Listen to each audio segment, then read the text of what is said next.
এদের মাধ্যমে যারা নেতা সরকার হয় তারা তো আল্লাহ রাসূলের অনুসরণকারী নেতা না।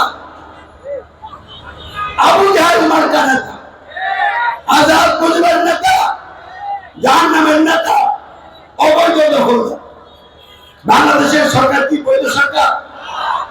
এই ৫৪ বছর যাবৎ যত সরকার বাংলাদেশে হয়েছে একটা অবৈধ সরকার। কারণ আইন প্রণয়নের বিধান মেনে কোন সরকার গঠিত হয় নাই। গণতন্ত্র হল তাগুতি ব্যবস্থা। এই তাগুতি ব্যবস্থা মেনে যারা সরকার হয়েছেন, নেতৃত্ব দিয়েছেন, এখনো দিচ্ছেন, সকলে আল্লাহর আইন বিধানের সীমা লঙ্ঘনকারী নেতা বিধান আপনারা সকলে অবৈধ।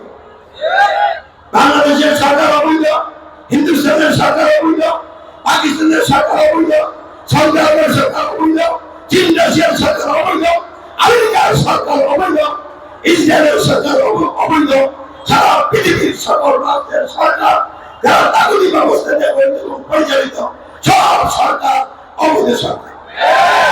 আর এইসব তাগুতি ব্যবস্থা মেনে তারা দল গঠন করেন, তারা অবৈধ দল, তাদের দল অবৈধ দল, এবং এইসব অবৈধ দলের নেতা তারা অবৈধ। তাই আমাদের প্রিয় বাংলাদেশে গণতন্ত্র আর গণতন্ত্রের সংবিধান মেনে যারা গণতান্ত্রিক দল গঠন করেছেন, এইসব দলের নেতা একটা অবৈধ।